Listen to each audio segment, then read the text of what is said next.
Olá, pessoal! Espero que vocês estejam bem e estamos aqui na luta para mais uma aula sobre o Barroco. Então, a gente estudou o Barroco, aquela escola dual. Na última aula, nós estudamos o cultismo e o conceptismo. E aí, você se lembra o que são o cultismo e o conceptismo? Cultismo, aquela pessoa culta, né? Vai ser a valorização da palavra, o trabalho com a palavra. Conceptismo vem de conceitos, de ideias. Então, vai ser a valorização dos conceitos e ideias, né? Sobretudo na prosa. A prosa, como vocês se lembram, são aqueles blocos de texto que são divididos em parágrafos e não em versos. O texto que é dividido em versos e estrofes é o poema.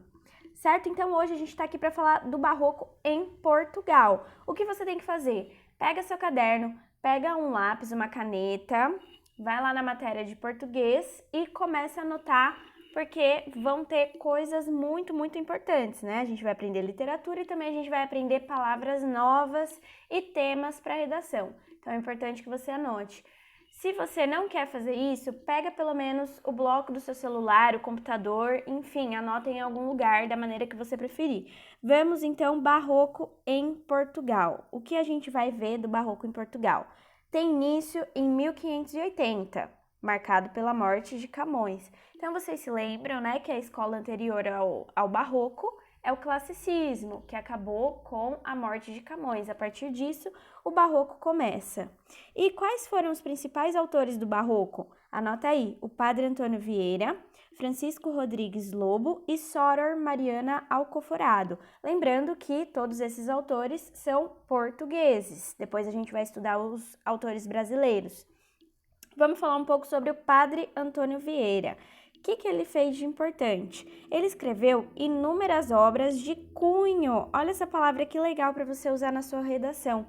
Cunho religioso. O que significa cunho? É a mesma coisa que teor. Então, as obras dele tinham um teor, um viés. Olha só quantas palavras a gente aprendeu. Um teor, um viés religioso, tá? Eu tô falando, né, palavras mais difíceis até, teor, cunho e viés. Viés é escrito com S, tá? Cuidado. Mas qual seria a palavra mais simples para todas essas? Uma forma religiosa, né? Umas obras de caráter religioso, entendem? Eu acho que deu para entender. Olha só quantos sinônimos a gente tem para usar na sua redação. Então, olha que bonito, viés religioso, cunho religioso, caráter religioso, tá? Então, tudo isso é para você realmente rebuscar, aumentar seu vocabulário e colocar lá na sua redação. Então, anotem essas palavras. Sendo os principais, então aqui são os principais sermões do Padre Antônio Vieira. Ele era um padre, ele escrevia sermões. Então, a gente tem o Sermão da 60ª, depois a gente vai ver o Sermão pelo Bom Sucesso das Armas de Portugal contra as de Holanda. Então, já dá mais ou menos pra gente ver o teor, o caráter do sermão, né? O conteúdo do sermão. Bom sucesso pelas armas de Portugal contra as de Holanda, quando a Holanda invadiu, né, o Brasil, e Portugal teria que expulsar os holandeses. Então, fiz um resumo já. Sermão de Santo Antônio aos Peixes, muito famoso, igual da 60ª, Sermão do Bom Ladrão e Sermão da Quarta-feira de Cinzas, tá? Ele também escreveu profecias, textos, olha só, conceptistas, aqueles que valorizam os conceitos, as ideias, que refletem sobre o futuro de Portugal, tá? Sermões. O que são os sermões? Eu acho que vocês, né, conhecem a Igreja Católica. Se não frequentam, talvez vocês achem que tenham uma ideia geral. Mas é igual quando a gente vai na missa. O padre, ele nos diz sermões. E o Padre Antônio Vieira era um padre. Então, o que são os sermões? São textos conceptistas que ocupavam-se de assuntos filosóficos, sociais e políticos, que serviam para ser dirigidos ao público das missas. Então, pessoal, o padre, né, vai ser uma figura que vai orientar os fiéis sobre determinados assuntos sociais, políticos. Ele vai orientar os fiéis de maneira ética. Então, lembra lá da moral e ética, da musiquinha da moral e ética. Os sermões, eles dividem-se em 5 partes.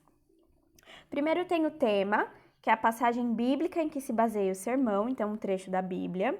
Igual quando o padre começa a ler lá na missa, né? Ele fala um trecho da Bíblia e aí ele vai começar a refletir sobre aquele trecho.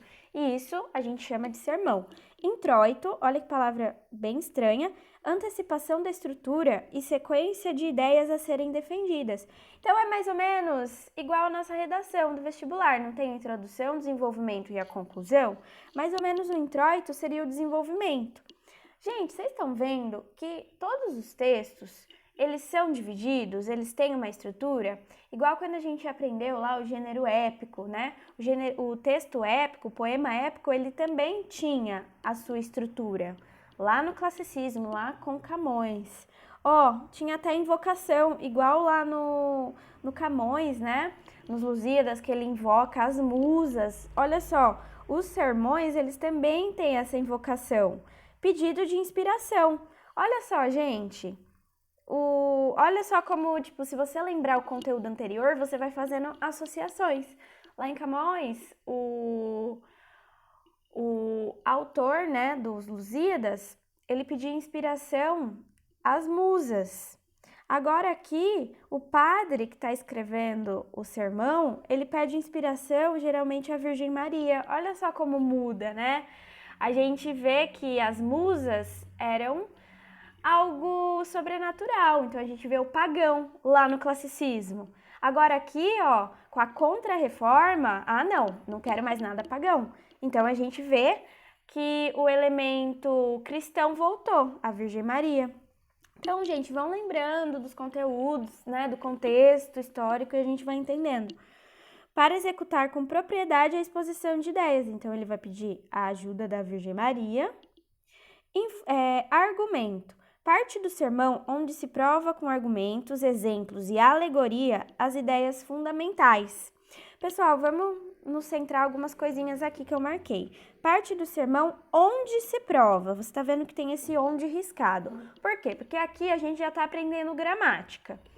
O onde, gente, a gente já viu que você só vai utilizá-lo quando for lugar físico. Então, por exemplo, a porta é um lugar físico, a janela é um lugar físico. Então, a porta por onde passei, tudo bem? A padaria é um lugar físico. Ali está a padaria onde comprei pão, ok? Aqui a gente vê o sermão, mas sermão não é um lugar físico, um lugar que você toca. Não, sermão é algo, você sabe o que é, mas é algo assim que não dá pra gente tocar. Então você vai mudar esse onde, sempre quando for algo assim que não for físico, você põe em que. Parte do sermão em que se prova com argumentos. Professora, eu tô em dúvida, eu não sei se eu uso onde ou em que. Opte, né? Escolha em que, tá? Aí você não vai errar.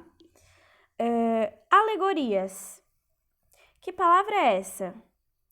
Alegoria é quando a gente representa pensamentos, ideias, qualidades sob uma forma figurada. Nossa, quantas palavras diferentes. Figurada não é aquele sentido exato do dicionário, é um sentido mais abstrato. Então, sabe quando a gente tem na Bíblia que a Eva comeu a maçã?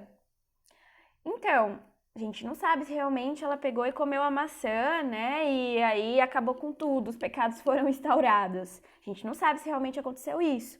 Isso a gente pode chamar de alegoria, que é uma história, uma imagem, né? Uma forma de pensamento figurada. O que quer dizer? Quer dizer que se você desrespeitar alguma ordem, você terá consequências ruins.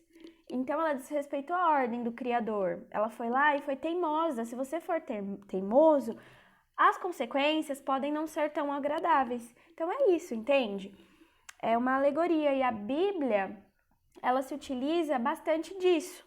Logo, os pregadores, os padres também vão se utilizar de alegorias, de metáforas, tá?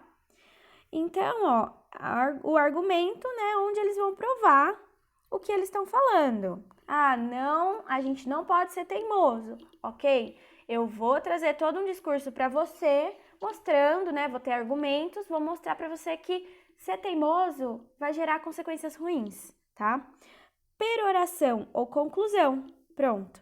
É o fechamento do sermão. De novo, ó, onde a ideia fundamental é resgatada e os fiéis são conclamados a praticar. Então, eles são chamados, né, a praticar aqueles atos bons que o padre sugeriu. Olha o onde de novo, fechamento do sermão. Esse fechamento do sermão é um lugar físico? Não. Então, eu não vou usar onde, eu vou usar em que, tá? Bom, então a gente falou um pouco do Padre Antônio Vieira, vamos pular para o Francisco Rodrigues Lobo. Ele não é tão famoso quanto o Padre Antônio Vieira. O Padre Antônio Vieira é muito, muito famoso. Já o Francisco Rodrigues Lobo, nem tanto. Ele destacou-se na produção de poesia barroca. Então, padre, sermão, Francisco Rodrigues Lobo, poesia.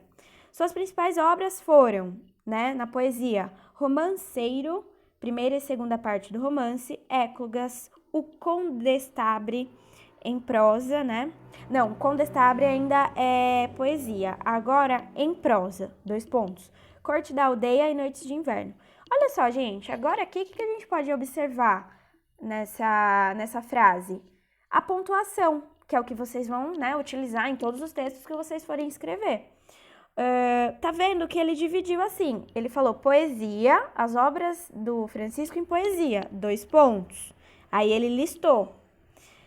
Se eu colocasse uma vírgula aqui, o condestabre, ia mudar totalmente o sentido. Quando eu tenho um ponto e vírgula aí, significa que acabou, é uma pausa, tá? É uma pausa. Eu não posso colocar vírgula. A vírgula, ela significa continuação. Quando eu termino aí com ponto e vírgula em condestabre, significa que as obras em poesia do Francisco acabaram aí, no condestabre. Aí vão começar as obras em prosa, tá vendo? Dividir. Em prosa, 2 pontos. Corte da Aldeia e Noites de Inverno. Ponto.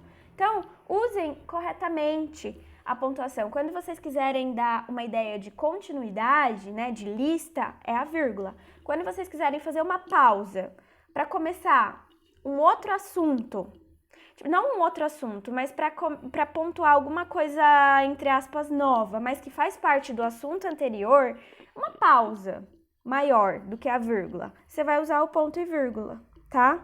Então, fiquem atentos a isso. Soror Mariana Alcoforado, também bem famosa. Quem que é a Soror? Ela é uma religiosa que ingressou aos 16 anos no convento de Nossa Senhora da Conceição e lá morreu aos 83 anos. Então, pessoal, vocês estão vendo, que a gente está nesse contexto da Contra-Reforma. Então, as pessoas, os autores famosos vão estar ligados à igreja. Padre, a Soror, que é uma religiosa que foi lá para o convento.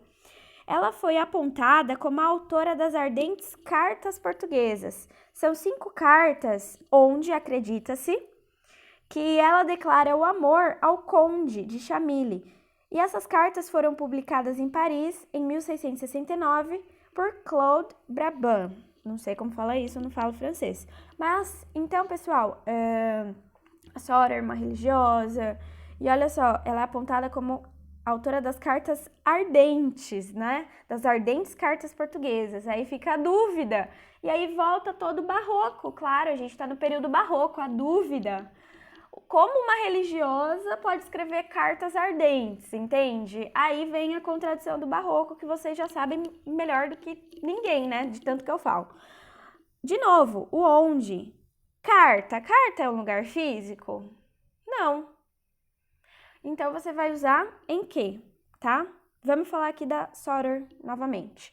Há uma polêmica em relação se ela escreveu ou não as cartas. Por sendo freira, seria um pecado a Deus e às tradições católicas. Pessoal, olha só, de novo. A gente não viu que uma das características do barroco é essa questão da dualidade? O homem, ele tá lá, ele quer seguir os princípios religiosos, mas ele fica em dúvida, nossa, deixa eu pecar um pouquinho aqui, tão bom. E aí ele fica angustiado, Ele se sente perdido. Então, vocês já sabem essas características do barroco. A única certeza que se tem é que foram feitas por uma mulher portuguesa no barroco. Então, né, tem essa dúvida quanto a quem escreveu essas cartas ardentes. Certeza esta conseguida através de características de outros textos da Soter e através do lirismo português. Então, aqui só para terminar, né, tem essa dúvida se a Soter escreveu ou não essas cartas ardentes. Ah, por que eles acham que ela escreveu? Porque o jeito de escrever lembra muito o jeito da Soter de escrever. Mas, né, entra a contradição. Meu Deus, uma freira escrevendo cartas ardentes? Aqui a gente entra com gramática. Certeza conseguida através de características de outros textos. Nossa, mas por que eu não posso usar através? É mais ou menos igual o onde, tá?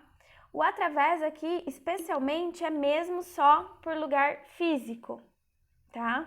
Então, de novo, eu passei através da porta. Ele pulou através da janela, ok? Se não for lugar físico, prefira por meio de, tá? Então, onde? Onde eu substituo por em que e o através por meio de, certo? Eu acho que, assim, nas redações do vestibular, normalmente a gente não usa lugar físico, né? A gente usa mais ideias e conceitos. Então, vocês vão utilizar mais o por meio de, tá? Então, grava aí. Fazem parte de uma literatura chamada epistolar, pois se apresentam unicamente na forma de cartas. Então, a gente não está falando dessas cartas ardentes, cartas portuguesas. Toda essa literatura que envolve cartas, a gente chama de epistolar, tá? Só aí uma característica. Pessoal, o outro vídeo vai ser sobre as figuras de linguagem no barroco. Então, aqui a gente vai, né, estudar ao mesmo tempo as características do barroco, que vocês já sabem, e a maneira de produzir os textos, né? Que aí entram as figuras de linguagem. A gente vai estudar mesmo as frases, as palavras, e vocês vão relembrar o que são figuras de linguagem. Então, aguardem aí para o próximo vídeo.